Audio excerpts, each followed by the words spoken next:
Today's video game industry is dominated by many companies who act as licensors, third-party developers, and more. The three giants now being PlayStation, Xbox, and of course, Nintendo. In order to make their games more enjoyable to a diverse variety of people, many of these development companies have included all manner of representation for a variety of things, one of which being pride and LGBTQ, and Nintendo is no different. Most of their flagship franchises feature some form of LGBTQ representation, both confirmed and implied. Characters like Vivian, Birdo, and Bedsmith from Mario, Byleth, Leon, and Heather from Fire Emblem, and I don't think I even have to mention Splatoon. Despite this, Nintendo's most prestigious franchise, The Legend of Zelda, seemingly lacks this kind of representation. At least, it does at first glance. Although the series has no explicitly confirmed LGBTQ characters, there are many characters whose dialogue, descriptions, and sometimes even designs strongly suggest it, especially in the Wild-era games. So today on the channel, in celebration of Pride Month, let's talk about a few of these individuals and what their inclusion says about the series' representation and future.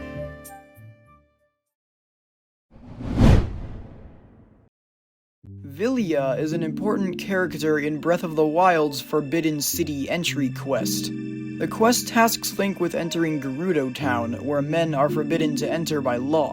Because of this, Link must find a way to disguise himself as a woman to bypass the guards.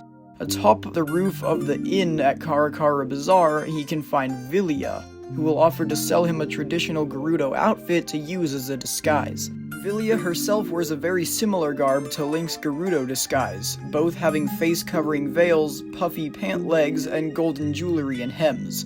This, however, isn't quite what made Vilia so popular among fans. Rather, her voice clips and traditionally masculine physique, as well as the way she denies being the man who snuck into Gerudo Town, led many fans to believe that Vilia is transgender.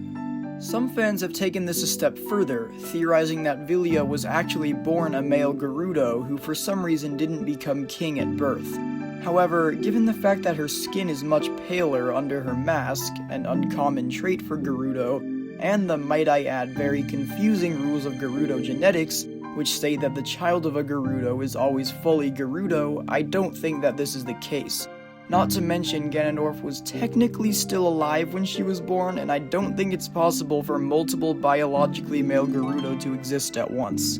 Regardless of whether she is Gerudo or not, Vilia is widely recognized as the series' first transgender character, and as such has become a popular icon for LGBTQ in Zelda games.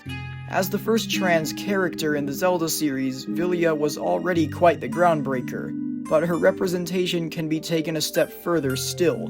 In a way, Vilia's entire questline highlights the purpose of Link's androgynous design, showcasing how it can match traditional aspects of all genders and giving players new ways to express themselves with the option of the Gerudo outfit.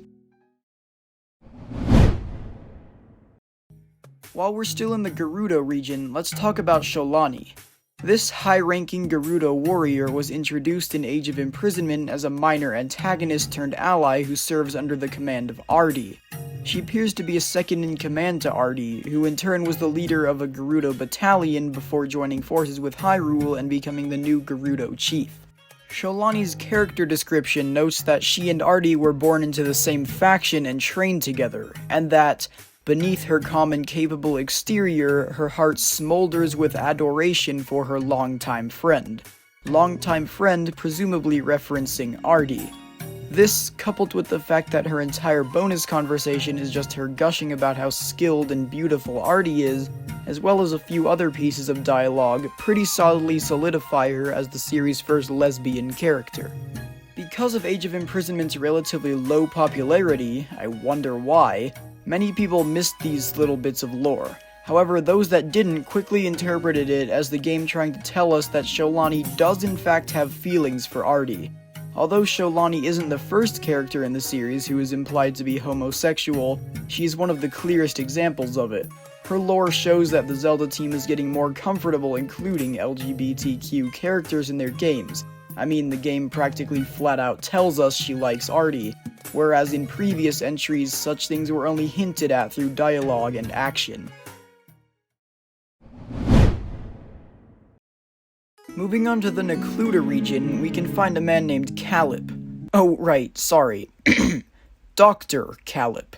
In Breath of the Wild, he can be found living in a small cabin just east of Fort Hateno, where he has set up a base to research the mystery of a cursed statue found nearby. As you've probably guessed, his role in Breath of the Wild isn't why he's on this list. Instead, his much larger role in Tears of the Kingdom is what lands him here, or rather some things he writes in his journal regarding his boss, Taro. Link can find his journal in Kakariko Village, and if he reads it, he'll find this. While Taro and I were taking a break, he asked me, "Hey Calip, what attracted you to join the Zone I survey team?" A little flustered, I answered that I heard its research division was led by a brilliant man by the name of Taro. Because of you, essentially. I meant it sincerely, and in my heart I longed to continue. You're not like these other dullards, you know. You immediately grasped the breadth of my vision. Of course, no such thing passed my lips, but I am certain that Taro, and no one else, is the man who can help the world see my indescribable worth.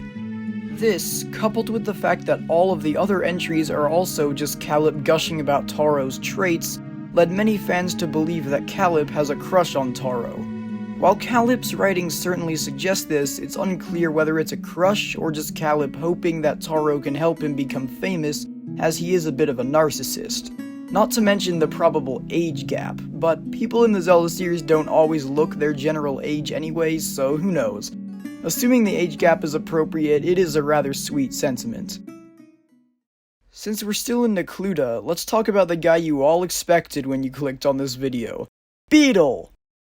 Nah, just kidding, it's Chucky! Yeah.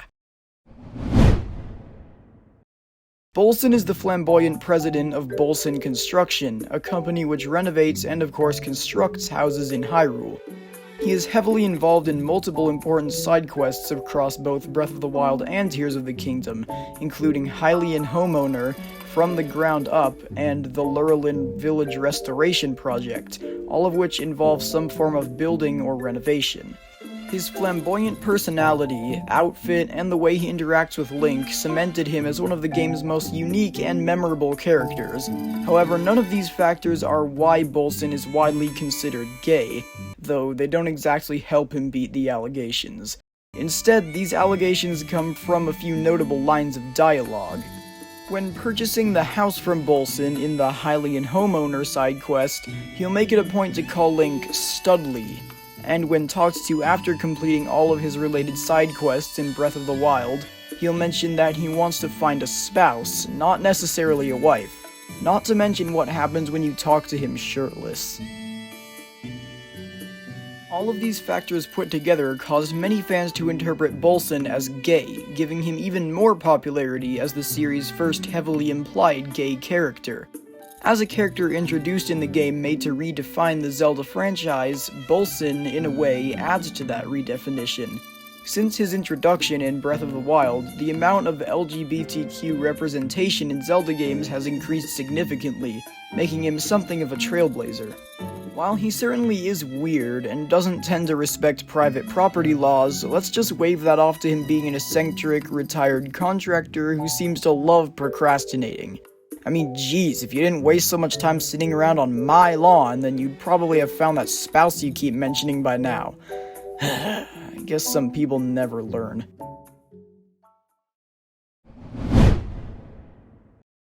Although all of the current LGBTQ characters in Zelda games are only seen in the more recent Wild Era titles and their spin-offs, the Zelda team has been considering including such characters dating all the way back to the early 2000s. Twilight Princess's design sketches note that Falby, an ex-circus performer who runs the Flight by Fowl game at Lake Hylia, was originally intended to be in love with Fire, the man operating the cannon rides at Lake Hylia. It's unclear whether this was intended to be a gay relationship or not, because Falby was also intended to be female originally, but the way the book says they were intended to be lovers or husband and wife leaves some ambiguity, causing some to believe that Falby and Fire were planned to be a gay couple. Another fan-interpreted gay character is Skyward Sword's demon lord Girahim. There's no official proof of this, but many fans have interpreted his flamboyant nature and attraction to Link as signs. While I don't see this aspect of his personality as proof of anything, rather just him being a creepy villain, he does have a piercing on his right ear and not his left, which is a common practice among gay men that originated in the 70s as a way of telling each other apart. While Girahim's dramatic flamboyance is very prominent, the stereotypes aren't really anything to go off of. At the end of the day, Girahim is just a confusing, very intense villain with an affinity for graphic violence. I mean, jeez, dude, chill out a bit. If he really meant what he said here, I don't think this game would be rated 10 and up. That about concludes our little analysis of Zelda's Pride representation. Thanks so much for watching. I know my uploads have been a little non-existent lately, so I'm happy to say that I'm getting back to the grind. Huge thanks to those of you who stuck with me through this content drought, and here's wishing you all a happy Pride Month. Stay cool out there, and remember, a sword wields no strength unless the hand that holds it has courage.